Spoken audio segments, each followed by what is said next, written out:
Tema kita judulnya hari ini adalah Gereja Philadelphia. Ini adalah bagian yang ketiga. Kita akan melanjutkan firman kita hari ini dari minggu lalu. Jadi minggu lalu kita sudah belajar bahwa Gereja Philadelphia, meskipun ini gereja yang kecil, ya jemaatnya nggak banyak, gerejanya bangunannya nggak besar. Ini adalah gereja yang kecil, ya keuangannya juga nggak bagus, jemaatnya kebanyakan orang miskin. Tetapi mereka dipuji oleh Tuhan karena gereja Philadelphia ini adalah gereja yang mentaati firman Tuhan dan mereka tidak pernah menyangkal nama Yesus. Sehingga hari ini kita akan belajar apa berkat yang Tuhan beri buat gereja Philadelphia ini dan juga bagi kita sebagai orang-orang yang hari ini mentaati firman Tuhan dan tidak menyangkal nama Yesus. Kita akan lihat berkat yang diberikan bagi gereja Philadelphia dan tentunya juga berkat bagi saudara yang punya hati yang taat firman Tuhan dan tidak menyangkal nama Yesus. Yang pertama, Alkitab katakan bahwa berkat yang mereka terima adalah mereka akan menjadi tiang atau pilar penyangga dari bait Allah. Ini diambil dari Wahyu 3:12, kita baca. Ia yang menang, aku akan menjadikannya apa? Tiang penyangga bait suci Allahku, dan ia tidak akan pergi lagi dari situ. Jadi bait suci yang sedang dibahas di sini, dikatakan di ayat ini, ya ini sedang bicara tentang bait suci di akhir zaman, yaitu Yerusalem baru. Mungkin saudara agak asing dengar kata Yerusalem baru. Sesuai nama gereja kita, New Jerusalem Ministries, Yerusalem baru. Jadi ini bicara tentang Yerusalem baru yang turun dari surga, yaitu ini adalah bait suci yang ada di surga. Saudara, umur kita di bumi, kalau ini bicara kita jadi tiang penyangga bait Allah untuk di bumi, setiap kita suatu saat bisa aja kita meninggal, dipanggil Tuhan. Jadi kita tidak bisa lagi jadi tiang penyangga di bait suci di gereja. Jadi maka ini jelas bahwa kalau dikatakan di situ bahwa dia tidak akan pergi lagi dari situ, artinya ini bicara selamanya, kekal. Seterus menerus ada di sana. Jadi bait suci. Maka ini jelas bahwa ini merujuk bukan kepada bait suci di bumi, tetapi bait suci yang ada di surga. Yang namanya apa tadi? Yerusalem baru. Tetapi saudara, yang menarik kalau saudara lihat di Alkitab dikatakan bahwa di Yerusalem baru ternyata tidak ada bait sucinya. Bingung ya? Ternyata di Yerusalem baru tidak ada bait sucinya. Jadi mengapa tidak ada bait sucinya? Karena anak domba yaitu Yesus, ia adalah bait sucinya itu sendiri. Ini sesuai dengan Wahyu 21:22 dikatakan, dan aku tidak melihat bait suci di dalamnya. Perhatikan, sebab Allah Tuhan yang Maha Kuasa adalah bait sucinya. Demikian juga anak domba itu. Jadi ternyata di Yerusalem baru, bait sucinya itu sendiri adalah siapa? Yesus yang adalah anak domba. Maka kalau kita menjadi pilar di bait suci di surga, itu artinya apa? Kalau begitu, kalau Yesus bait sucinya dan kita adalah pilar di bait suci, maka kita adalah apa? Kita adalah pilar bagi Yesus. Saudara mengerti maksudnya? Karena bait sucinya tadi apa? Yesus. Jadi kalau kita jadi tiang penyangga bait suci, kita aja penyangga dan tiang pilar bagi Yesus. Itu artinya. Kalau begitu, apa artinya menjadi pilar bait suci atau pilar bagi Yesus? Saudara, waktu saya siapin khotbah ini, firman ini, menurut saya NJM ini lebih seperti sekolah atau kuliah. Ya, jadi saya juga pikir ya, ini banyak di dalam poin, ada poin lagi kan, ada poin besar, ada sub-sub kecil. Jadi kalau saudara catat, saudara baru akan menemukan keindahan daripada firman ini. Jadi saudara baiknya saudara rekam, atau saudara bisa catat sekarang, atau saudara bisa rekam, pulang saudara ketik lagi, saudara akan melihat keindahan dari firman ini. Tapi kalau saudara cuma dengar, saya rasa saudara akan agak bingung ya, karena terlalu banyak info diberikan dalam 45 menit, info yang begitu banyak, saudara daya tampungnya juga nggak semua orang sanggup. Jadi ini seperti lebih sekolah atau kuliah, karena saudara ditransfer ilmu, ditransfer firman, ditransfer pengetahuan. Jadi saran saya saudara bisa catat sekarang atau catat di rumah lagi firman hari ini, sehingga saudara akan melihat keindahan daripada firman Tuhan. Kaitannya dengan satu sama lain, saudara akan lihat kaitannya dan keindahannya. Jadi pertanyaan gini, apa artinya menjadi pilar bait suci atau pilar bagi Yesus? Yang pertama adalah kita akan menjadi pribadi yang penting di mata Tuhan. saudara akan jadi pribadi yang penting di mata Tuhan. Saya mengerti maksudnya. Waktu Tuhan lihat saudara, saya bilang Tuhan berkata kamu penting bagi saya. Itu maksudnya. Jadi apa fungsi pilar? Fungsi pilar adalah untuk menopang struktur bangunan. Oke? Seperti di ruangan ini kita punya beberapa pilar ya sebenarnya. Ya ada 1, 2, 3 yang kelihatan ya. Sebenarnya ini pilar ya. Juga pilar ketutup. Ada 3 pilar yang paling tidak kelihatan oleh saudara. Di Bait Suci Salomo juga ada 2 pilar yang menopang bangunan Bait Suci Salomo. Yang pertama yang di sebelah kanan namanya Yakin. Ada di sebelah kanan. Di yang sebelah kiri namanya Boas. Dinamain pilarnya. Yakin dan Boas. Sesuai dengan 2 Tawarik 3 ayat 17, 1 Raja-Raja 7 ayat 15 dan 21. Tetapi saudara nggak boleh pilar ini hanya bicara pilar yang kelihatan di depan mata saudara. Tetapi pilar ini punya arti rohani. Bahwa hidup kita bisa menjadi pilar yang menopang bait suci Allah. Dalam hal ini adalah gereja. Bait suci bicara gereja kan. Jadi hidup kita bisa menjadi pilar yang menopang gereja.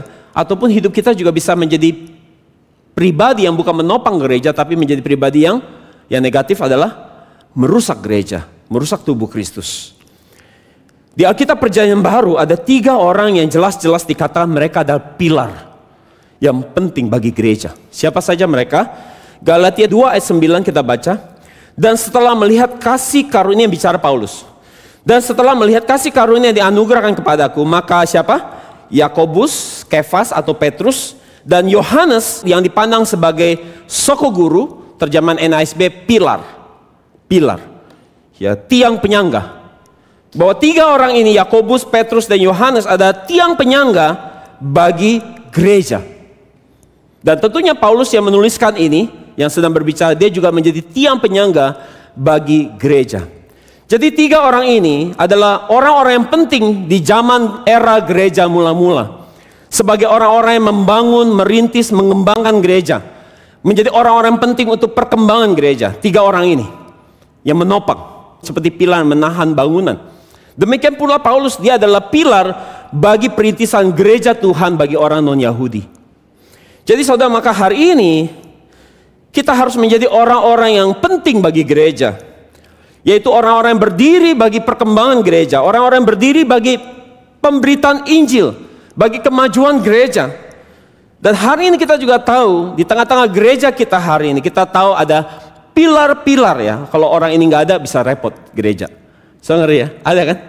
Yang orang-orang yang melakukan peran-peran penting di dalam gereja kita hari ini. Dan mereka ini orang-orang yang sangat penting yang kalau nggak ada mereka, gereja bisa goyang. Tapi ada orang-orang mungkin di gereja yang hanya datang, duduk melipat tangan dan menonton orang-orang yang sedang berjuang. Dan saya berharap setiap saat tidak ada orang-orang yang seperti itu. Orang-orang hanya menonton kegerakan ataupun perjuangan orang-orang sedang berjuang bagi gereja. Tapi yang lebih parah lagi saudara, kita jangan jadi orang-orang yang bukan hanya udah nggak nonton, malah ngerecokin. Ya, udah nggak nonton malah ngerusak gereja. Menghalangi-halangi orang yang sedang bekerja bagi gereja. Ya, jadi mengganggu orang-orang, mengganggu perkembangan gereja.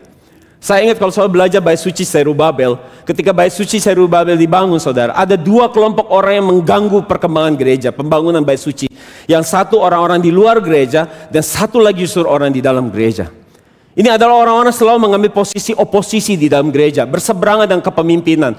Dan ini adalah orang-orang yang menghalangi pekerjaan Tuhan di dalam gereja. Membangun tidak, merusak iya. Itu sebabnya saudara, kiranya saudara hari ini mendengar firman hari ini. Saudara menjadi orang-orang yang menjadi pilar-pilar. Orang-orang penting di mata Tuhan. Bagi perkembangan Injil firman Tuhan dan bagi perkembangan gereja. Yang setuju bilang amin. Amin. Maka saudara, mulai hari mari terlibat aktif di dalam pekerjaan penyebaran firman di gereja kita. Saudara bisa mengambil bagian edit video. Kita perlu banyak orang edit video buat di YouTube. Saya bisa mengetik firman hari ini ya. Kemarin saya dengar ya Ibu Tika juga dia mau nawarin diri khotbah hari Minggu mau disalin lagi, ditaruh di website. Boleh lakukan itu summary, lakukan semua pekerjaan, bahkan pekerjaan yang sederhana ya. Saya bisa nyanyi jadi worship leader atau jadi singer atau jadi multimedia. Itu adalah bagian saudara menjadi pilar penting di gereja. Bahkan pekerjaan paling remeh, sapu pel pun saudara sudah menjadi pilar bagi gereja. Yang kedua, arti menjadi pilar bagi bait suci atau menjadi pilar bagi Yesus adalah yang kedua adalah menjadi yang tersisa, atau dalam bahasa Inggris the remnant, menjadi yang tersisa. Ini adalah orang-orang tersisa. Saudara harus mengerti bahwa kota Philadelphia adalah kota yang sering sekali mengalami gempa bumi yang hebat. Jadi saudara, ketika terjadi gempa bumi, gedung-gedung itu semua runtuh di kota Philadelphia. Dan yang hanya bertahan itu adalah pilar-pilar yang besar. Jadi karena orang-orang yang tinggal di kota Philadelphia mereka sangat familiar dengan pilar-pilar besar ini, maka Yesus pakai ilustrasi ini menjelaskan bahwa orang-orang yang imannya teguh, orang-orang yang imannya tidak tergoncangkan oleh keadaan apapun, mereka bagai pilar-pilar yang tahan gempa. Seperti yang saudara lihat di depan saudara. Itu sebab Yesus harus jelaskan pakai bahwa kalian akan kujadikan pilar itu. Jadi ini adalah menggambarkan orang-orang yang bertahan sampai akhir, yang imannya tidak gugur dan hancur pada saat nanti kesusahan besar. Orang-orang yang tidak tergoncangkan oleh keadaan, masalah hidup, masalah ekonomi, masalah sakit penyakit. Orang-orang yang tetap teguh imannya di hadapan Tuhan, mereka digambarkan seperti pilar-pilar yang besar ini. Banyak orang saudara, bahkan terlalu banyak nanti akan gugur di tengah jalan. Apalagi nanti ketika masa kesusahan besar, mereka tidak akan lagi bertahan sampai akhir.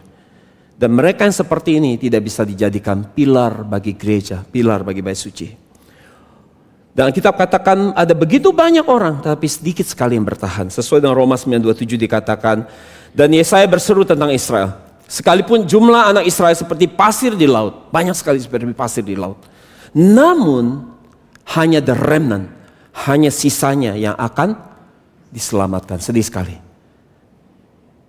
Itu artinya banyak yang dipanggil oleh Tuhan, tapi sedikit yang bertahan dengan iman yang murni sampai akhir yang diselamatkan. Itu sebabnya kita nggak boleh gugur imannya. Dengan apa? Tidak keluar gereja. Kita harus jadi orang-orang yang menang atas diri sendiri, atas ego kita, atas kesombongan kita, atas hawa nafsu, atas kedagingan kita sendiri. Supaya kita bisa jadi orang yang menang dan bertahan di dalam gereja sampai akhir. Maka Yesus akan jadikan saudara pilar bagi gereja, bagi bait suci. Maka kalau orang itu keluar, maka dia kehilangan kesempatan jadi pilar. Nah sekarang kita akan lihat berkat yang kedua. Berkat yang kedua. Tadi berkat pertama masih ingat? Berkat untuk jadi pilar bagi bait suci ataupun pilar bagi Yesus. Ya. Yang kedua, berkat kedua mereka akan menerima 3 nama.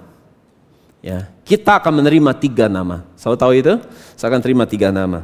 Sesuai yang Wahyu 3:12 saya perhatikan. 3 nama ini diberi buat siapa? Kita lihat di depan. Kepada siapa? Ia yang menang. Jadi kalau nggak menang, nggak terima 3 nama ini. Nama ini apa saja dikatakan, aku akan menuliskan padanya nama Allahku, itu yang pertama. Nama kota Allahku yaitu Yerusalem baru. Nama kedua Yerusalem baru. Yang ketiga adalah namaku yang baru. Jadi Yesus punya nama baru ternyata. Dan jelas pasti bukan Yesus. Yesus kita sudah tahu. Maka Yesus punya nama baru. Nah kita akan lihat. Ya, kita akan lihat penjelasannya dari 3 nama ini. Saya mau tahu nggak arti 3 nama ini? Mau? Oke, kita akan lihat 3 nama ini. Yang pertama ada nama Allah. Nama Allah. Kalau kita punya nama itu apa artinya? Nama kita mengandung arti apa? Menunjukkan kepribadian kita, betul nggak?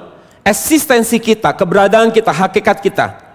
Siapa hidup kita ini? Pribadi kita seperti apa? Jadi kalau disebut namanya, oh Budi, ya Budi itu si Budi ini namanya. Kita udah tahu, oh Budi ini ya, pribadinya seperti ini orangnya, karakternya seperti ini. Dia orangnya sangat sabar atau dia orangnya seorang yang sangat pemarah ya.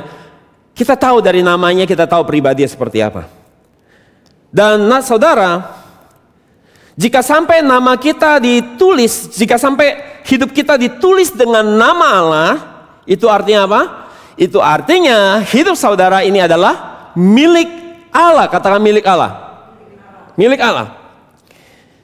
Dan jika hidup kita punya iman yang tidak gugur di tengah jalan, maka kita akan ditulis dengan nama Allah, artinya kita akan jadi milik Allah untuk selamanya. Saudara, hari ini saudara, untuk barang-barang yang berharga dalam hidup kita, saudara punya barang berharga, cincin emas, Saudara tulis nama. Ya, ada yang tulis juga kan ya. Perhiasan atau cincin emas, saudara tulis nama saudara. Laptop saudara tulis dengan nama saudara, betul? Handphone ya, saudara bisa tulis nama saudara di situ, ini punya saudara. Atau bagasi koper saudara, ya kalau saudara pergi berpergian ada bagasi koper, saudara tulis nama di situ. Itu artinya apa? Barang-barang itu berharga bagi saudara. Barang-barang itu penting bagi saudara. Supaya kalau hilang, saudara bisa temukan lagi dari namanya. Maka saudara, hari ini kalau saudara lihat di Wahyu 14 ayat 1 dikatakan bahwa yang ada di depan saudara ayatnya. Kalau saudara lihat di sini dikatakan bahwa 144.000 orang yang berdiri di Gunung Sion dengan anak domba, berdiri dengan Yesus. Di dahi mereka ditulis apa? Nama Allah Bapa dan nama anak domba, nama Yesus. Apa artinya? Bahwa 144.000 ini hidup mereka adalah orang-orang yang di mata Tuhan, orang-orang yang berharga, orang-orang yang penting di mata Tuhan. Segitu pentingnya mereka di mata Tuhan, sebegitu berharga mereka di mata Tuhan, Tuhan harus tulis nama Tuhan di dahi mereka. Sebagai tanda apa? Bahwa mereka ini adalah miliknya Tuhan. Bahwa mereka ini punyanya Tuhan. Jadi ketika hidup kita jadi milik Allah, Allah akan tulis namanya di dalam diri saudara. Maka kalau ada iblis setan yang coba menyerang saudara, karena saudara milik Allah, saudara kalau punya barang yang berharga itu milik saudara, saudara jagain nggak? Handphone itu, ya saudara tinggalin sembarangan nggak di habis makan atau di WC saudara taruh, saya tinggal nggak kan? Saudara jagain banget, saudara liatin banget. Handphone, tablet, ya laptop atau cincin, ya. Saya pasti jagain banget. Saya dulu pernah makan sama anak rohani saya, dia kebetulan seorang yang di bisnisnya cukup berhasil ya. Di usia 20 tahun dia sudah pakai cincin yang gede minta ampun, safir yang warna biru yang mahal minta ampun. Jadi dia makan sama saya saudara di seafood, ya seafood di Jembatan 5, saya ingat itu sekali. Umur baru 20 tahun. Dia makan, dia copot cincinnya. Ya karena dia mau cuci tangan, dia copot cincinnya. Terus kemudian dia makan kan. Selesai makan dia jalan ya. Dia pulang, kita pulang naik Mercy dia. Di tengah jalan dia baru ingat cincinnya nggak kepasang. Pas dia lihat tangannya kosong, wah dia balik lagi. Saya tahu apa yang dia lakukan? Dia minta tanya ke mana Mas, panik. Itu cincin mahal banget, puluhan juta. Saya nggak tahu lah berapa puluh juta lah ya. Dia panik, dia tanya penjaganya, mana cincin saya katanya? Ada lihat cincin saya? Mas bilang enggak, kita nggak lihat Pak. Saya tahu apa yang dia lakukan? Di meja udah nggak ada cincinnya. Saya tahu apa yang dia lakukan? Itu makan seafood, tulang-tulang segala macam kan? Jijinya minta ampun kan, kotoran, amis segala macam. Itu ada tong sampah buat buangan orang makan di situ. Tulang-tulang, baunya minta ampun. Dia korek itu semua saudara. Saya lihat dalam mata saya, itu tanda berharga. Kalau itu murah, pasti dia nggak begitu. Dia korek itu tisu bekas ingus, bekas apa pakai tangan kosong loh. Dia bongkar semua. Tiba-tiba itu cincin bisa ada di sebelah dia. Bukan ada di situ kelihatannya. Kelihatannya kalau mau dugaan kami, itu karyawannya kasihan dia begitu, dia lempar dekat kaki dia. Ketemu cincin itu. Itu karena berharga. Ya, orang aja sama barang yang berharga dijagain sama kayak gitu. Gimana lagi saudara? Ya, adalah miliknya Tuhan. Tuhan pasti jaga proteksi saudara begitu luar biasa. Orang yang mau jahatin saudara tidak akan bisa jahatin saudara. Orang mau hancurkan reputasi saudara nggak akan bisa. Nggak akan bisa. Kenapa? Bukan karena saudara yang hebat. Karena saudara di dahi saudara sudah ada yang punya. Saudara ada yang punya hidupnya. Itu namanya apa? Allah Bapa dan Tuhan Yesus memiliki saudara. Saya senang dengan kebenaran ini. Amin. Amin. Jadi semoga setiap kita tertulis di dahi kita tertulis nama Allah Bapa dan nama Yesus. Yesaya 43 ayat 1-2 dikatakan, tetapi sekarang beginilah firman Tuhan yang menciptakanmu, hai Yakub, dan yang membentukmu, hai Israel. Jangan takut karena aku telah menebusmu, aku telah memanggilmu dengan namamu. Kamu adalah milikku. Kamu adalah milikku. Jika saudara milik Allah Bapa, saudara pasti akan dijaga, dilindungi dengan luar biasa. Kalau saudara berharga, kalau saudara penting. Ayat 2, ketika kamu menyeberangi perairan, aku akan menyertaimu. Atau menyeberangi sungai-sungai, mereka tak akan menghanyutkanmu. Ketika kamu berjalan melalui api, kamu tak akan terbakar. Ataupun nyala api, akan menghanguskanmu. Jadi asalkan hidup kita benar-benar adalah milik Allah Bapa, Allah Bapa akan melindungi, menjaga kita dari bahaya apapun juga yang di depan kita. Siapapun juga tidak bisa menghancurkan saudara. Amin. Saudara sudah lihat itu bagaimana Tuhan tidak membiarkan orang menghancurkan saudara. Amin. Orang mau tutup bisnis saudara tetap jalan. Ya. Orang mau menghalangi untuk tidak kasih orderan buat saudara, saudara tetap dapat orderan, ya kan? Saya bisa lihat bagaimana Tuhan lindungi, jaga saudara. Bukan kita yang hebat, bukan. Itu karena Tuhan, karena saudara miliknya Tuhan. Tuhan harus jagain saudara. Kenapa? Karena di mata Tuhan saudara ini penting. Karena saudara apa? Saudara bekerja buat Tuhan.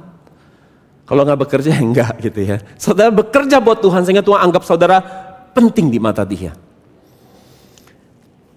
Yang kedua saudara, nama yang kedua adalah nama Yerusalem baru. Nama Yerusalem baru. Sesuai dengan nama gereja kita, Yerusalem baru. Dan visi gereja kita adalah mempersiapkan setiap jemaat menjadi Yerusalem baru di akhir zaman. Melalui apa? Melalui saudara dilatih dengan firman yang murni untuk saudara, setiap saudara menjadi Yerusalem baru yang mengenal baik hati Tuhan, mengenal baik kehendak Tuhan atas hidup saudara, mengenal baik pribadi Tuhan melalui firman Tuhan, sehingga setiap saudara menjadi pribadi-pribadi yang siap pergi ke surga. Dan kita akan lihat tempat seperti apa Yerusalem baru ini. Saya mau tahu tempat seperti apa Yerusalem baru? Yang pertama adalah tempat yang tidak ada lagi kematian, penderitaan, sakit penyakit, air mata, kesedihan dan kesakitan. Hari ini kita masih bisa sedih, betul nggak di bumi? Kita masih bisa ngalamin sakit, ya sakit penyakit. Kita masih bisa dilukai, dikecewakan, kepahitan. Tapi di Yerusalem baru tidak ada lagi air mata, tidak ada lagi kesedihan. Itu tempat yang sangat sempurna. Wahyu 21:4 katakan ia akan menghapus setiap air mata dari mata mereka dan maut takkan ada lagi. Takkan ada lagi perkabungan, tangisan atau rasa sakit karena yang lama sudah berlalu. Yang lama sudah berlalu. Yang kedua, tempat seperti apa Yerusalem baru? Itu ada tempat matahari dan bulan tidak dibutuhkan lagi. Tidak dibutuhkan matahari dan bulan. Sesuai Wahyu 21 ayat 23 dikatakan, kota itu tidak memerlukan matahari atau bulan untuk meneranginya, karena kemuliaan Allah menerangi kota itu dan anak domba adalah lampunya. Jadi jika di bumi saudara kita kehilangan matahari, maka kita akan membeku di bumi ini. Dan jika di bumi ini kehilangan bulan, maka sistem pasang surut lautan akan terpengaruh, bisa jadi banjir hebat kalau tidak ada bulan. Tetapi saudara, di Yerusalem baru tidak ada lagi dibutuhkan matahari dan bulan ini. Dan karena di Yerusalem baru tidak membutuhkan matahari dan bulan, ini artinya apa? Bahwa selama masih ada matahari dan bulan, arti rohaninya bahwa kita harus melihat bahwa selama masih ada matahari dan bulan, artinya ada dua kekuatan yang terus berlawanan. Selama ada matahari dan bulan, maka ada panas dan ada dingin. Ada terang, ada gelap. Seperti fungsi bulan untuk mengatur pasang surut, maka kadang-kadang pasang, kadang-kadang surut. Ini menggambarkan apa? Bahwa kehidupan iman saudara, selama saudara belum jadi Yerusalem baru, kehidupan iman saudara akan selalu begitu. Kadang-kadang imannya panas, tapi nanti jadi apa? Dingin ketika masalah datang. Ketika kadang-kadang pasang imannya berapi-api, tapi kadang-kadang bisa surut lagi. Kadang-kadang bisa terang bagai siang, dan kemudian bisa jadi gelap lagi ketika apa? Dikecewakan, dikhianati, mengalami banyak masalah, sakit penyakit, selalu jadi gelap imannya. Tetapi di Yerusalem baru ada keadaan iman yang sangat sempurna. Tidak diperlukan lagi matahari dan bulan, karena kemuliaan Allah yaitu anak domba, yaitu Yesus Kristus itu adalah terang yang sangat kekal, hidup yang sangat kekal, sehingga tidak ada lagi kegelapan rohani. Yerusalem baru sedang menjelaskan sebuah keadaan rohani yang terus terang sampai selama-lamanya. Tidak ada lagi gelap. Orang mau jahatin saudara, orang mau fitnah saudara, orang mau ngatain saudara, saudara tetap terang, nggak terpancing. Udah bisa belum kayak gitu? Belum ya, berarti belum jadi Yerusalem baru. Masih terganggu kan? Ya, saudara udah buat baik sama orang, orang malah jahatin saudara, orang nggak ngejasa saudara, saudara jadi marah. Nah waktu marah itu tanda belum jadi Yerusalem baru. Tuhannya belum terang. Tapi kalau udah terang, saudara udah terang, sempurna terangnya, imannya sudah sempurna, Orang mau apapun saudara mengalami situasi yang tidak ideal sekalipun, saudara tidak akan terganggu lagi. Kalau udah sampai di situ artinya firman Tuhan telah membuat saudara jadi Yerusalem baru. Itu artinya untuk mengerti ini. Jadi saudara, yang ketiga kita lihat tempat seperti apa Yerusalem baru. Jadi Yerusalem baru menggambarkan keadaan iman yang sempurna, iman yang telah mencapai puncaknya. Yang ketiga adalah tempat yang dihiasi dengan sangat indah, seperti mempelai perempuan yang berdandan bagi pengantin laki-laki. Wahyu 21 ayat 2 dikatakan, nah aku melihat kota yang kudus, Yerusalem baru yang turun dari surga dari Allah, yang berhias bagaikan pengantin perempuan yang berdandan untuk suaminya. Saudara, kapan seorang pengantin paling cantik? Kapan saatnya pengantin perempuan, calon pengantin perempuan, dia paling indah, paling cantik? Di momen seperti apa? Di hari pernikahannya. Di hari pernikahannya. Di hari pernikahan, pengantin perempuan akan berdandan dengan sangat indah, sangat sempurna, sangat cantik buat calon suaminya. Dan dalam hal ini, itu bicara Yesus sebagai mempelai laki-laki. Dan sekarang Yerusalem baru digambarkan sebagai mempelai perempuan, pengantin perempuan yang turun dari surga. Dia begitu cantik, dia telah berdandan dengan begitu indah untuk bertemu dengan pengantin laki-laki. Oke, sampai di sini. Saya nggak tahu saudara lagi bayangin apa di otak saudara. Apakah di sini lagi bayangin pengantin pakai baju? Saya lagi bayangin apa kalau dengar kata ini? Nah, Yerusalem baru adalah mempelai perempuan yang berdandan yang indah. Saya bayangin apa? Di otak saudara bayangin apa? Benar-benar pengantin ya? Siapa pengantin perempuan ini? Hidup kita, oke? Dandannya pakai apa? Pakai blush on gitu, lipstick. Gawat dong, saya kan laki-laki, nggak mungkin saya pakai lipstick, pakai blush on kan? Pakai apa bulu mata yang panjang itu kan nggak mungkin ya. Saking panjang kan gini ya kan? Karena orang bisa punya saya lihat perempuan bulu mata bisa sampai panjang sekali ya. Ya tukang jual kentang di sana tuh dia bulu mata mbaknya panjang banget. Kan nggak mungkin. Saya dandan pakai itu. Oke? Jadi apa maksudnya? Dengarin baik-baik. Yerusalem turun dari surga. Saya akan jelaskan artinya apa. Dengarin baik-baik ya. Bagaimana mengerti ini? Yerusalem baru yang berdandan turun dari surga. Oke? Saudara, siapa Yerusalem baru? Kita. Setiap kita di sini yang dengar firman. Bagaimana kita didandanin? Didandanin pakai apa? Pakai firman yang murni.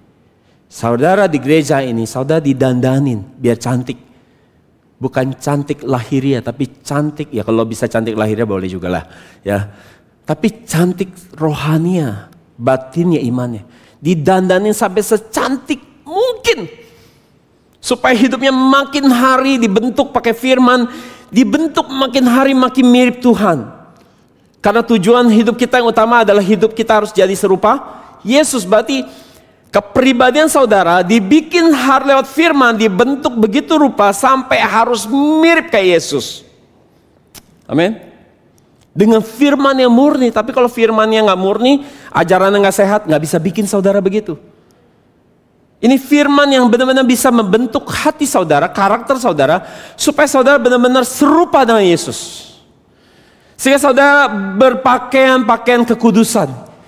Saudara menjalani hidup yang kudus. Saudara melakukan hidup saudara hanya melakukan kehendak Tuhan. Saudara tahu persis tugas Tuhan dalam hidup saudara apa dan saudara lakukan itu. Semakin hari saudara semakin berubah menjadi orang yang semakin surrender sama Tuhan. Itu artinya saudara semakin hari semakin cantik, semakin ganteng. Semakin hari semakin sabar, semakin hari semakin murah hati, semakin hari semakin punya kerelaan untuk taat sama Tuhan. Jadi yang dilihat ini karakternya semakin hari semakin indah. Dan kalau sudah semakin mirip sama Yesus, saudara boleh gak berdiri sama mempelai laki-laki berhadap-hadapan? Amin. Yesus senyum, saudara pun senyum-senyum. Hati udah sama loh. Kalau hati udah sama boleh hidup bersama gak? Amin. Bisa. Boleh berjalan bersama? Boleh. Tapi kalau karakternya beda, bisa gak? Gak bisa. Itu sebabnya maksudnya didandani, berdandan yang indah adalah saudara dibentuk dengan firman ini. Supaya saudara bisa jadi Yerusalem baru. Itu sebabnya gereja kita namanya gereja New Jerusalem, gereja Yerusalem baru. Untuk mempersiapkan saudara jadi mempelai pengantin perempuan siap ketemu Yesus. Oke. Sekarang saudara sudah jadi cantik, saudara sudah jadi indah. Tapi nggak bisa begitu doang, ada tugas berikutnya. Saudara dikirim turun ke bumi. Untuk apa? Untuk menyelamatkan umat pilihan Tuhan. Bilangan yang tersisa ini. Lewat hidup saudara, lewat penyebaran firman, lewat saudara terlibat aktif dalam pekerjaan penyebaran firman Tuhan. Saudara dikirim lagi ke bumi. Makanya Alkitab tulis saudara ini adalah orang asing. Bahasa Inggris ditulis sebagai alien. Ya, saudara disebutnya alien dalam bahasa Inggris. Kalau kita Alkitab lain disebut sebagai sojourner, pendatang, orang-orang yang sedang merantau ke bumi. Tapi saudara sendiri ini, hakikat saudara adalah siapa? Orang yang datang dari surga, bukan dari dunia. Saya bisa ngerti maksudnya? Jadi ketika saudara kirim ke bumi, saudara punya misi untuk apa? Nyelamatin umat pilihan. Jadi sekarang saya tanya, saudara yang udah mirip sama Tuhan, yang datang dari surga, kelakuannya mirip sama Tuhan, udah indah sekali, cantik sekali. Saya mau tanya sama saudara, waktu Yesus datang ke bumi nanti kedua kali, siapa yang dia cari? Siapa yang dia cari? Hah? Yerusalem baru. Saya, katakan saya. Saya yang Yesus mau cari nanti, yang kayak saya. Yang kayak saya. Jadi saudara, dia akan datang untuk mencari pengantin perempuannya yang memakai pakaian yang indah, pakaian kekudusan, yang hidupnya hanya melakukan kehendaknya, tugasnya. Saudara yang akan dicari untuk dibawa pulang ke surga. Kiranya kita mendengar firman ini, saudara menjadi warga surga, menjadi bagian daripada Yerusalem baru. Saudara, Yerusalem baru ada tempat yang sangat indah, bahkan melebihi tempat yang paling indah di bumi ini. Saudara, kita tahu misalnya tempat yang indah di bumi ini, kita bisa bilang misalnya Swiss. Di Swiss kita lihat semuanya bagus, semuanya indah.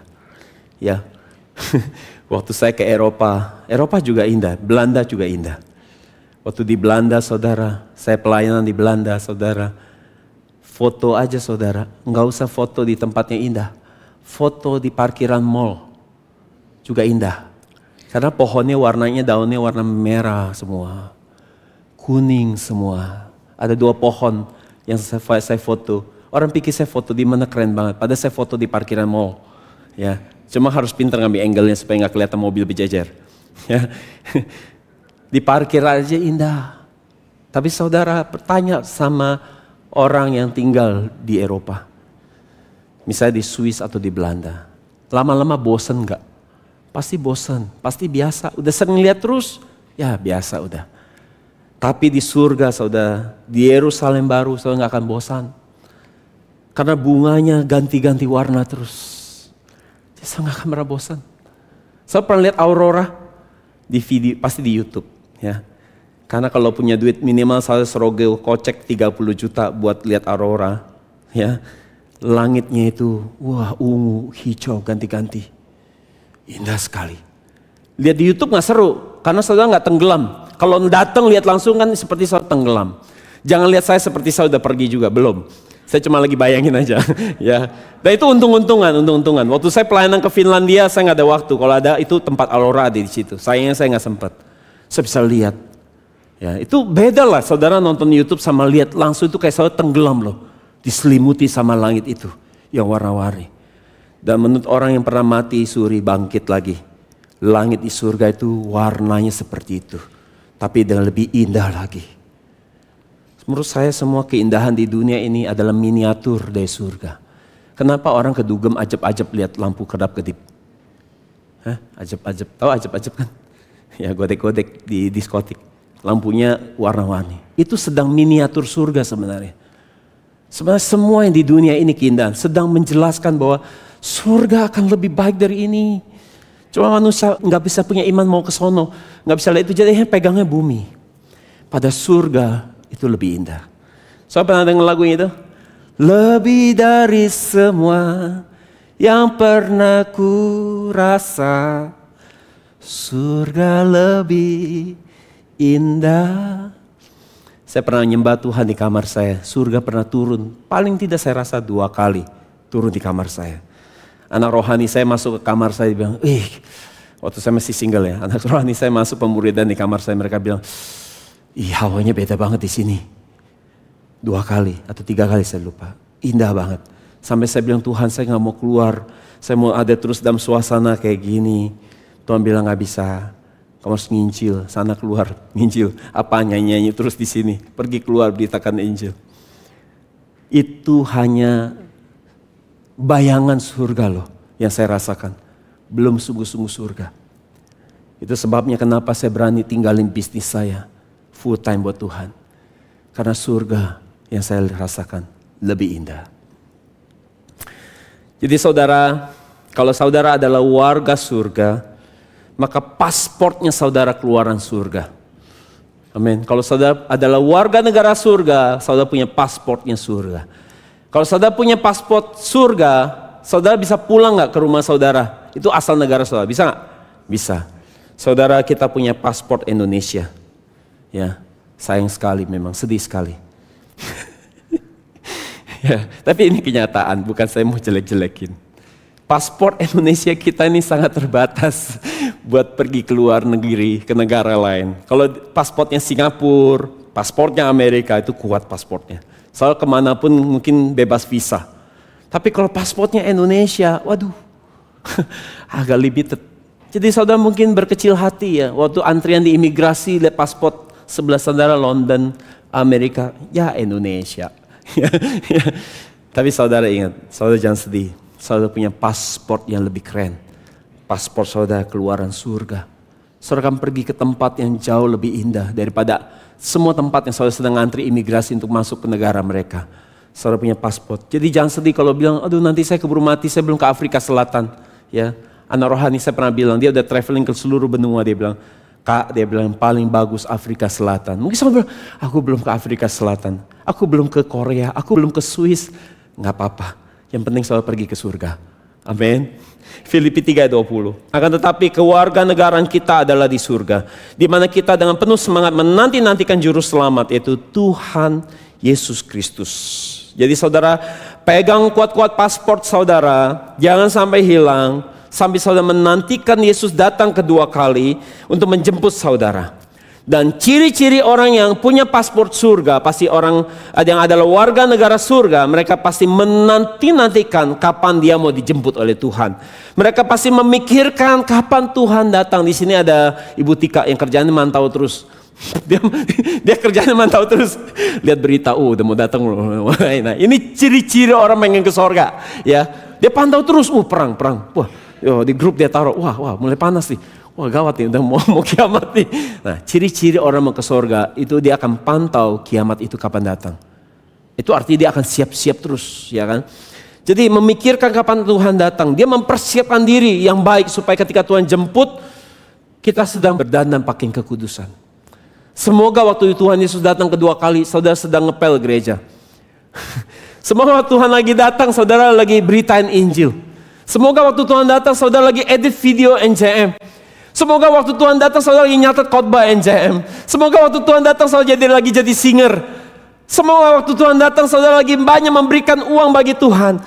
Semoga waktu Tuhan datang Tuhan menemukan saudara adalah orang yang sedang bekerja bagi dia. Amin. Sehingga tidak ada penyesalan. Oke. Tapi bagi mereka nggak peduli kapan Tuhan mau datang, mereka asik-asik sendiri dengan hidup mereka. Mereka tidak akan pernah punya kesempatan. Jangan-jangan mereka seperti itu, pasportnya sudah dicuri setan iblis. Ya, udah kehilangan paspor. Nama yang ketiga adalah nama baru Yesus. Nama baru Yesus. Jadi kalau iman kita tidak gugur, Yesus akan kasih nama dia yang baru bagi kita. Saya ingat bagaimana mama saya imannya tidak gugur. Waktu dia kena divonis kanker getah bening stadium 3. Itu dia mengalami sakit yang luar biasa. Tapi dia tidak pernah, saya dengar dari mulut dia kecewa sama Tuhan, mempertanyakan Tuhan, sampai dia dipanggil Tuhan. Waktu dia dipanggil Tuhan juga dia di dalam pelukan saya. Jadi ini ada contoh orang yang setia sampai akhir. Yang tidak menyangkal Tuhan. Bagi kita yang setia sampai akhir, Yesus akan kasih nama Yesus yang baru. Sesuai Wahyu 3:12. Dikatakan, ia yang menang, aku akan menuliskan padanya namaku yang baru. Jadi saudara, firman ini bicara tentang kedatangan Yesus yang kedua. Oke? Kedatangan Yesus yang kedua, Yesus akan bawa nama yang baru. Namanya bukan lagi Yesus. Tapi dia akan pakai nama yang baru. Nah, bingung kan? Ya, dia akan datang dengan nama yang baru. Jadi kalau Yesus bawa namanya yang baru, kita nggak tahu nama dia yang baru, kita bisa kenali dia nggak waktu dia datang? Nggak bisa. Saya tahu dulu nama dia yang baru saya bisa menyambut dia waktu dia datang. Kalau begitu apa arti nama baru Yesus ini? Yang pertama, nama baru ini hanya Yesus yang tahu. Nah celakanya begitu ya, repotnya begitu ya. Hanya Yesus yang tahu. Ya karena itu nama dia, maka dia doang yang tahu. Nah karena hanya Yesus yang tahu, tidak ada satupun orang di dunia ini bisa tahu. Jadi ngapain kita belajar ya? Tenang. Ada jawabannya nanti di belakang. Ya, jangan stres dulu. Ya, kalau nggak tahu ngapain kita belajar kalau gitu? Nggak ada yang tahu. Oke. Wahyu 19:12 dikatakan matanya ini menggambarkan, ini menjelaskan tentang Yesus nanti. Matanya seperti nyala api, di kepalanya ada banyak mahkota dan ia memiliki nama yang tertulis yang tidak diketahui seorang pun kecuali dirinya sendiri. Jadi nama yang kedua kita akan lihat nama baru yang kedua, nama baru Yesus ini yang kedua artinya apa? Ini sedang apa? Memperlihatkan wujud pribadi Yesus secara utuh, penuh dan sempurna. Oke? Nama baru ini nanti kalau saudara dapat namanya, saudara akan langsung tahu ini adalah wujud pribadi Yesus yang sangat utuh, penuh, sempurna. Kalau orang Chinese bilang tuh cia-cia. Nah, tahu yang ngerti bahasa Chinese ya? Cia-cia itu apa? Tepat, presisi sudah. Nggak salah lagi lihatnya. Jadi tadi saya bilang bahwa nama memperlihatkan eksistensi seseorang, karakter seseorang, kepribadian seseorang. Maka dengan nama Yesus yang baru ini, Yesus akan menyingkapkan pribadi dia yang penuh, sempurna kepada saudara. Jadi ketika saudara dapat namanya, saya langsung, oh, Yesus tuh begini ya ternyata. Oh ternyata. Ya. Soalnya kalau kita nikah, banyak hal kita mungkin belum kenal sempurna kan pasangan kita. Itu kita sesama manusia aja kadang kesulitan untuk komunikasi, bisa salah sangka. Apalagi sama Tuhan. Jadi ketika Tuhan Yesus kasih dia nama yang baru ke saudara, saya langsung bisa tahu kepribadian dia, karakter dia. Secara sempurna, nggak sama-sama lagi, tapi sempurna. Jadi bagi mereka yang menyangkal nama Yesus, gugur imannya, Yesus tidak akan kasih tahu nama dia yang baru. Nah mereka juga nggak peduli sih ya sebenarnya. Jadi nama yang baru ini sedang memperlihatkan wujud pribadi Yesus secara utuh sempurna untuk supaya kita bisa kenal. Karena hari ini kita kenal Yesus secara samar-samar, burem-burem. Kenapa kita nggak bisa taat firman 100%? Karena kita percayanya sama Tuhan, kita lihat Tuhannya burem-burem. Tapi kalau kita lihat Tuhannya nyata, kita akan taat seperti Yesus disuruh mati di kayu salib pun, kita mau. Tapi kenapa kita nggak mau? Karena kita belum percaya, kita belum bisa lihat dia secara sempurna, samar-samar. Lalu firman kita belajar supaya lihat dia sempurna. 1 Korintus 13:12 katakan, karena sekarang ini Paulus yang katakan, karena sekarang kita melihat dalam cermin secara apa? Sama-sama. Tetapi kemudian muka dengan muka. Sekarang aku hanya mengenal sebagian, tetapi kemudian aku akan mengenal sepenuhnya seperti aku juga dikenali sepenuhnya.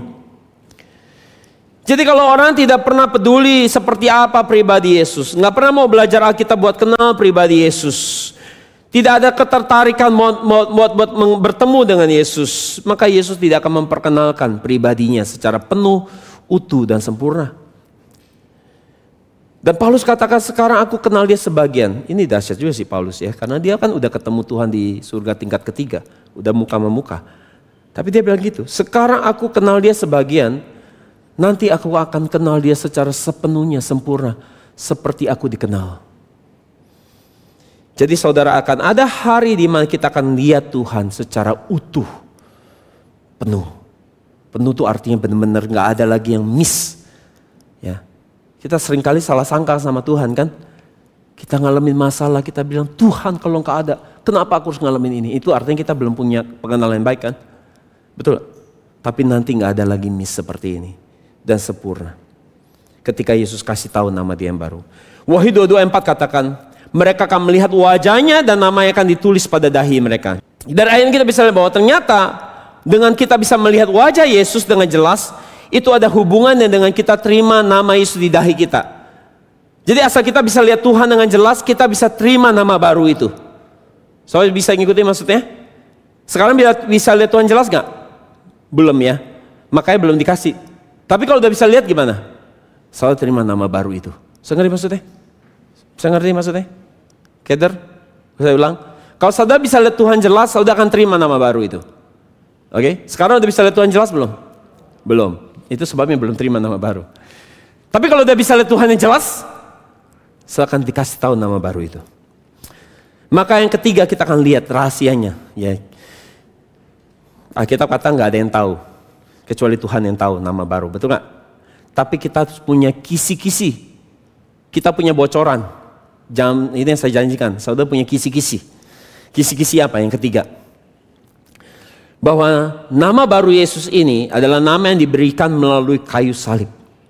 Nama yang diberikan melalui kayu salib. Perhatikan baik-baik. Maka kalau orang terpisah dari kayu salib, dia tidak akan pernah terima nama baru Yesus ini.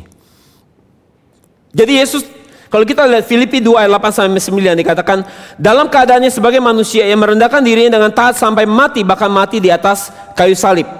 Jadi Yesus merendahkan dirinya sampai ke titik sampai mati, bahkan mati di kayu salib. Ayat 9. Untuk alasan inilah Allah sangat meninggikan dia dan menganugerahkan kepadanya apa? Nama di atas segala nama. Jadi di atas kayu salib Yesus merendahkan hatinya, merendahkan dirinya, taat sampai mati. Dan karena itu Allah memberikan Yesus nama di atas segala nama. Oke? Dan nama di atas segala nama itu adalah nama Yesus yang baru. Kalau saya lihat di Wahyu 19 ayat 12 sampai 13. Kalau saya perhatikan di ayat 12 dikatakan nama itu hanya Yesus yang tahu. Ayat 13 dikatakan Yesus akan pakai jubah yang dicelup ke dalam darah. Dan nama itu adalah apa? Firman Allah. Maka ini artinya bahwa nama baru Yesus ini ada hubungan erat dengan dua hal. Perhatikan baik-baik. Yang pertama ada hubungan dengan apa? Kayu salib. Dan yang kedua berhubungan dengan apa? Firman Allah. Firman Allah. Jadi kalau saudara tidak punya kayu salib dan hidup saudara tidak akan pernah tahu nama baru Yesus. Dan kalau saudara tidak punya firman Yesus dalam hidup saudara tidak akan tahu nama baru Yesus ini.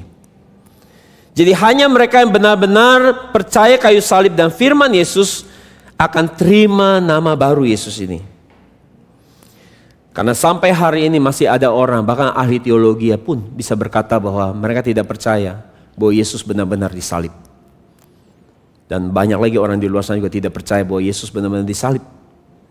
Ada yang gantiin, mereka bilang itu diganti sama orang lain. Ya macam-macam teorinya. Dan sampai hari ini pun masih ada orang yang tidak peduli untuk belajar Alkitab dengan baik. Dan bagi mereka yang tidak percaya kayu salib dan tidak percaya firman dengan baik, nama baru ini tidak akan diberikan. Kesimpulan. Jadi kita lihat bahwa kayak saya simpulkan dari apa yang kita belajar dari tadi, bahwa cara menerima nama baru itu ada dua cara. Pertama, saudara harus melihat wajah Tuhan muka dengan muka. Kalau nggak bisa lihat wajah Tuhan muka dengan muka, saudara nggak terima nama baru itu. Jadi artinya saudara belajar Alkitab semakin hari Tuhannya harus semakin jelas. Jangan burem, harus semakin jelas. Yang kedua, baru nama baru itu ketika saudara bisa lihat muka Tuhan dengan jelas, baru nama baru itu ditulis di dahi saudara. Sesuai dengan Wahyu 22 ayat 4 dan Wahyu 14 ayat 1. Oke? Dan kalau saya lihat bahwa dikatakan Wahyu 14 ayat 1 kita baca. Dan aku melihat sesungguhnya anak domba berdiri di Bukit Sion, itu Yesus. Dan bersama dengan dia ada 144.000 orang dan di dahi mereka ditulis namanya, nama Yesus maksudnya, dan nama Bapanya. Siapa 144.000 ini? Saudara sudah belajar. Siapa mereka? Mereka adalah pasukan khususnya Tuhan. Orang-orang yang loyal, orang-orang yang mengabdikan diri buat Tuhan. Ini adalah 144.000. Dan di 144.000 ini pasukan khususnya Tuhan ada tulis pada dahi mereka nama Allah Bapa dan nama Yesus. Sekarang kita akan lihat orang seperti apa yang layak terima nama baru Yesus di dahinya. Saudara mau jadi orang terima nama baru Yesus di dahi saudara? Amin. Oke, kita lihat. Ini jawabannya. Perhatikan baik-baik. Ini rahasianya. Wahyu 22 ayat 3-4 kasih tahu kita. Ayat 3. Tak akan ada lagi kutuk, tetapi tata Allah dan anak domba akan ada di dalam kota itu. Hamba-hambanya akan menyembah dia, dan mereka akan melihat wajahnya, dan namanya akan tertulis pada dahi mereka. Oke. Yang pertama, kalau saudara mau terima nama baru Yesus ini, saudara harus punya kualifikasi memiliki hati hamba atau hati seorang budak. Hambanya di sini, kata hamba-hambanya di sini dalam bahasa Yunani ada doulos. Doulos artinya budak, hamba. Adalah orang yang menundukkan dirinya untuk hanya melayani tuannya. Oke? Jadi kalau kita hidup hanya mikirin diri sendiri, gak pernah mikirin apa maunya Tuhan, kita udah jadi hamba belum? Belum. Kalau kita bangun tidur yang kita pikirin bisnis kita doang, kita gak pernah mikirin tentang apa yang Tuhan mau lakukan dalam hidup kita udah jadiin dia Tuhan kita belum? Belum. Kita bangun tidur, kita pikirin masalah hidup kita, bukan mikirin firman Tuhan, kita udah jadikan dia Tuhan belum? Belum. Jadi mulai hari ini, mari banyak mikirin Tuhan. Tiap bangun tidur tanya Tuhan, apa yang kau mau? Kenapa harus lahir di dunia ini? Kenapa harus model seperti aku ada di sini? Tuhan, apa yang kau mau lakukan buat hidup aku? Nanti dia bisa ngomong, aku mau kamu lakukan ini dan itu. Jadi hamba di sini adalah pasti orang yang rendah hati. Ya, karena hamba. Saudara pernah punya asisten rumah tangga yang sombong? Ada? Pernah ngalamin? Susah diatur, sombong. Pernah punya asisten rumah tangga? Pernah? Ada? Kira-kira saudara terus pertahankan atau pecat dia? Saya pasti pecat. Karena dia tidak cocok jadi hamba. Cocoknya jadi bos kayak ini. Dia ngatur saudara, bukan saudara ngatur dia. Jadi pasti hamba adalah orang yang tidak sombong. Dia orang yang rendah hati. Dia bukan orang yang suka pamer. Dia bukan orang yang angkuh. Dia bukan orang yang ngebosi. Yang maunya dilayani. Dia adalah orang yang punya karakter yang sadar bahwa semua kepintaran dia, semua yang dia punya, itu bukan milik dia. Itu datang dari Tuhan. Jadi saudara, sebagai seorang hamba dari Yesus, maka hidup kita ini harus terus. Namanya kita mau melayani Yesus kan? Kalau kita mau melayani Yesus, bakal kita setiap hari harus terikat dengan Yesus. Karena kita mau melayani dia dong. Ada istilah namanya PA ya. PA, personal assistant. Ya. Prabowo punya PA, siapa? Siapa? Saudara jangan lebih tahu itu daripada tahu Alkitab. Siapa? PA-nya Prabowo? Mayor Teddy. So lihat apa yang dia lakukan? Dia terikat terus kepada Prabowo. Apa yang dia lakukan? Kemana Prabowo ada, dia terus ngekor loh. Ikut terus. Tadi? Betul? Nah, itu waktu saya mau melayani Yesus, saya harus terikat terus, harus tempel terus. Yesusnya kemana, Yesus ke kiri, saudara ikut ke kiri. Yesusnya ke kanan, saudara ke kanan. Jangan ya, saudara Yesus mau ke kanan, saudara jalan ke kiri, dipecat saudara ya. Saudara bukan hamba ya.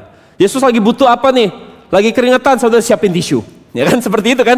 Itu namanya PA, personal assistant, hambanya. Ya kan? Lagi butuh apa? Selalu jadi orang yang siap sedia. Yesus, engkau mau apa? Mau apa? Mau apa? Selalu siap sedia. Aku mau ini sur hari ini. Ya, Tuhan suka panggil saya sur. Kerjain langsung. Oke. Apapun yang dia minta, kita harus provide. Itulah hamba. Itulah hamba. Jangan diminta gitu. Ketika gereja butuh saudara, sorry aku lagi gak sempat. Nah itu bukan hamba yang setia. Ya kan? Aku sibuk, sore aku nggak bisa diandalin. Jadi setiap kali gereja butuh saudara, setiap kali Yesus butuh saudara, saudara harus bersedia. Itu tanda saudara sedang jadi hamba yang melayani, gitu. Saudara mau bilang, enggak, saya nggak mau. Itu kalau pendeta yang minta saya nggak mau. Saya mau Yesus langsung ngomong sama saya. Wah celaka saudara. Yesus datang langsung mati saudara. Saudara kita nggak kudus, Yesus kudus, dia datang ketemu saudara, peng mati langsung. Ya, Yesus pakai wakil-wakilnya di bumi untuk ngomong sama kita. Tapi kita bilang, itu cuma manusia biasa. Kalau kita sama yang kelihatan aja kita nggak bisa submit, apalagi sama Tuhan, jelas kita nggak submit. Jadi saudara, kita harus ikut terus kemana Yesus pergi. Makanya 144.000 ini, ya, mereka selalu ikut kemana Yesus pergi. Kalau saya lihat di ayat 4, Wahyu 14:4 dikatakan bahwa mereka adalah orang yang mengikuti anak domba kemanapun saja ia pergi. Pokoknya ingat Mayor Teddy lah, biar gampang, ya, daripada pusing bayanginnya. Ingat Mayor Teddy ya. Ya ini mungkin saudara akan lebih gampang. Kemanapun Prabowo pergi, dia ngekor terus loh. Dia jagain terus, dia awasi terus. Nah itu dia. Seperti itu hamba, dia ikut terus, melekat terus. Nah maka orang seperti itu yang layak terima nama baru Yesus. Ya, orang seperti itu yang layak terima nama baru Yesus. Dan yang kedua, siapa orang yang bisa terima nama baru Yesus? Di ayat yang ketiga dikatakan bahwa hamba-hambanya ini akan menyembah dia. Maka yang kedua, orang yang bisa terima nama baru Yesus adalah orang yang menyembah dan melayani Tuhan siang dan malam. Menyembah Tuhan siang dan malam. Menyembah di sini dalam bahasa Yunani adalah latrio, artinya melayani, menyembah, memberi pelayanan, memberi servis. Jadi mereka adalah orang-orang yang melayani, menyembah Tuhan siang dan malam. Artinya bahwa mereka adalah orang yang melayani Tuhan tanpa henti. Bukan hanya Senin, bukan hanya Selasa, tapi setiap hari Tuhan butuh mereka bersedia. Dan kepada orang yang demikian Tuhan tulis nama baru Yesus yang baru. Jadi ketika Tuhan menemukan saudara sedang terus melayani Tuhan siang dan malam, Tuhan akan tulis nama barunya dia. Dan kalau saudara melayani Tuhan siang dan malam, Tuhan akan mengizinkan dirinya untuk ketemu dengan saudara, mempertemukan dirinya kepada saudara. Wahyu 7:15 dikatakan, oleh karena itu mereka berdiri di hadapan tata Allah dan melayani dia siang dan malam di baitnya, di gereja. Dan dia duduk di atas tata itu dan akan tinggal di antara mereka. Jadi ayat ini sedang bicara tentang orang-orang yang keluar dari kesusahan besar. Dan ciri-ciri mereka digambarkan sebagai orang yang hidupnya selalu latrio, selalu menyembah Tuhan, melayani Tuhan siang dan malam bagi gereja. Saya bersyukur bahwa saya punya tugas menyiapkan firman. Itu membuat saya harus baca Alkitab setiap hari. Karena tuntutan pekerjaan saya. Ya, harus mempersiapkan materi yang cukup berat tentunya. Sehingga saya ada terus sama Alkitab. Saya bersyukur pekerjaan ini buat saya harus sama Alkitab. Tapi saudara, apakah hari ini saudara baca Alkitab setiap hari? Apakah saudara terus melayani Tuhan setiap hari? Soalnya banyak orang ketika dia masih muda dia pelayanan. Ketika dia sudah menikah dia tidak mau lagi melayani. Dia hanya mau jadi jemaat. Saudara, itu tidak melayani Tuhan siang dan malam. Jadi hari ini jika ada kesempatan bagi saudara untuk melayani, menyembah Tuhan, jangan skip. Ada kesempatan datang ke gereja, jangan skip. Tiap hari Minggu saudara datang ke gereja, ada Bible study hadir. Setiap kali ada pertemuan di gereja, hadir. Karena itu cara saudara untuk melayani Tuhan siang dan malam. Jadi kalau kita skip kesempatan untuk bisa melayani Tuhan siang dan malam, Tuhan tidak akan mengizinkan kita untuk terima nama baru itu. Maka sayang sekali kalau kita jadi Kristen sampai puluhan tahun hanya gara-gara kita tidak mau beribadah, tidak mau lagi melayani Tuhan Yesus di gereja. Pada akhirnya kita tidak akan terima nama baru ini. Oke, saya selesai. Saya akan kasih contoh satu orang yang melayani Tuhan siang dan malam. Dan apa yang dia terima akhirnya. Ada seorang nabi yang bernama Hana. Dan dia adalah orang yang melayani Tuhan siang dan malam di gereja, di bait Allah. Dan apa yang dia terima? Saya tahu? Saya mau jawab? Yang baca Alkitab? Tahu? Apa yang diterima Hana, nabi yang Tuhan? Dia bisa ketemu dengan baby Jesus. Dia bisa ketemu dengan bayi Yesus. Tadi saya bilang apa? Orang yang melayani Tuhan siang dan malam akan ketemu siapa? Ketemu Yesus muka dan muka kan? Dan Hana melayani Tuhan siang dan malam di gereja, di bait Allah. Dan akhirnya dia punya kesempatan bisa ketemu Yesus. Bukan di saat dia muda lagi. Tapi di umur dia yang sudah hampir dia mau mati. Di ujung ajalnya. Dia ketemu Yesus. Dia ketemu bayi Yesus. Lukas 2, 36, 38 dikatakan. Di sana juga ada seorang nabi yang bernama Hana, anak Fanuel dari suku Asher. Ia sudah sangat tua, ia hanya hidup dengan suaminya selama 7 tahun setelah pernikahannya. Dan kemudian menjadi janda sampai usia 84 tahun. Ia tidak pernah meninggalkan bait Allah, tetapi beribadah siang dan malam, perhatikan. Beribadah, melayani Tuhan. Latrio kata ini sama dipakai. Beribadah, menyembah Tuhan, melayani Tuhan di gereja, di bait Allah siang dan malam dengan berpuasa dan berdoa. Pada waktu itu datanglah Hana dan ia mengucap syukur kepada Allah serta menceritakan tentang Yesus kepada semua orang yang menanti-nantikan penebusan Yerusalem. Jadi Hana ini kalau kita lihat di sini, dia married di usia berapa? Dia melayani Tuhan berapa tahun di gereja, di bait Allah? Lama loh, 84 tahun. Itu bukan waktu yang pendek, 84 tahun hanya melayani Tuhan di bait Allah. Di zaman itu orang married biasa usia sekitar 14 tahun. Oke, let's say kita anggap aja Hana married di usia 14 tahun. Dan kemudian jadi dia married berapa tahun, dia nikah berapa tahun? 7 tahun. Dia menikah 7 tahun artinya habis itu suaminya mati, jadi janda. Berarti dia menikah dan suaminya mati di umur dia berapa? 21 tahun. Dan ditambah dia melayani Tuhan, akhirnya full time di gereja. Ya, dia melayani full time di bait suci. Berapa tahun? 84 tahun. Jadi dugaan kita Hana berusia berapa? 105 tahun. Tua banget waktu dia ketemu Yesus. Sudah kayak ini orang sudah di penghujung sebelum mati dikasih kesempatan bisa bertemu Yesus. Saya bisa bayangin Hana. Dia baca Alkitab Perjanjian Lama kan, belum ada Alkitab Perjanjian Baru. Dan seluruh isi Alkitab Perjanjian Lama menceritakan tentang akan datang Mesias, Juru Selamat dunia. So Hana menunggu itu. Berapa lama dia tunggu? 84 tahun. Saudara pernah gak mengidam-ngidamkan sesuatu yang begitu lama dan akhir dijawab? Seneng gak? Senangnya luar biasa. Dan saya gak kebayang betapa bahagianya Hana. Waktu dia ketemu Yesus. Saya bisa bayangkan perasaan dia.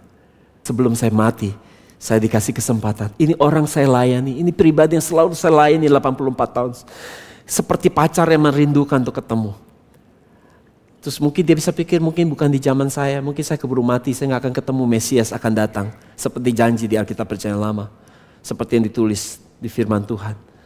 Mungkin enggak. Tapi akhirnya kuat nih tekadnya lagi. Saya mau ketemu dia. Tapi saya mau ketemu dia. Saya pengen ketemu dia. Dan akhirnya dia bisa ketemu Yesus. Saya bisa kebayang betapa bahagia dia. Akhirnya Allah yang jadi manusia di depan mata dia. Dia bisa gendong Allah yang jadi manusia ini. Jadi kalau kita gak pernah bayar harga untuk menantikan Yesus. Kita gak pernah menganggap istimewa. So what? Lihat Yesus apa istimewanya misalnya. Kita gak akan jadi orang yang bisa bertemu Yesus. Dan akan terima hadiah. Untuk hari ini punya terima nama baru. Karena itu mari kita melayani Tuhan di gereja ini siang dan malam. Jangan pernah tinggalkan gereja. Kembali menjalani kehidupan iman yang berpusatkan pada gereja. Setiap ada pertemuan ibadah jangan skip. Karena ini adalah bait suci Tuhan, ini adalah rumah Tuhan. Tempat di mana saudara paling banyak semuanya menghabiskan waktu. Itu adalah di gereja. Karena pusat hidup saudara adalah di bait suci. Dan kesempatan untuk melayani Tuhan jangan ditolak. Karena itu kesempatan saudara untuk hari melayani seperti Hana. Melayani Tuhan siang dan malam. Sampai Yesusnya datang. Kedatangan kedua, saya bisa lihat dia muka dan muka. Dan kiranya mulai hari ini semua kita menjadi giat melayani Tuhan siang dan malam. Terlibat aktif di dalam pekerjaan pelayanan. Di dalam gereja NJM. Memberitakan Injil. Jangan pernah kita berhenti melayani Tuhan. Sampai Yesus datang. Kita bisa ketemu muka dengan Yesus. Dan kita bisa masuk kerajaannya. Amin. Mari kita berdoa. Bapak, terima kasih buat kebenaran firman-Mu hari ini yang disingkapkan buat kami. Ada begitu banyak hal yang disampaikan dan tolong kiranya Roh Kudus menerjemahkan kembali ke dalam hati kami. Sehingga kami bisa melihat keindahan daripada dunia firman. Tolong kami supaya kami punya hati yang rajin untuk setia, serius dengan firman Tuhan. Pulang kami juga mau mencatatnya kembali. Kami akan mereview kembali catatan firman kami hari ini. Dan semoga di dalam pencatatan dan penelitian ulang kami bisa berjumpa dengan Yesus. Dan Yesus semakin hari semakin nyata untuk kami alami, untuk kami lihat dalam hidup kami. Berkati jemaat-Mu hari ini yang sedang dalam setiap persoalan hidup mereka. Tolong mereka yang sakit Bapa di dalam nama Yesus Engkau sembuhkan. Mereka yang sedang bergumul dengan kehidupan pribadi mereka. Bapa tolong hari ini campur tangan karena setiap kami penting dan berharga di mata-Mu. Kiranya Engkau menjaga dan melindungi kami dari setiap tantangan-tantangan di depan kami. Tangan-Mu meluputkan kami dari setiap gangguan ataupun serangan daripada kuasa gelap. Tolong kami supaya kami bisa lewat dan menang dalam menghadapi setiap persoalan hidup kami. Kami ucap syukur Bapa dengan meninggikan nama Yesus yang berharga. Sama-sama kita katakan. Amin. Haleluya. Beri kemuliaan buat Tuhan.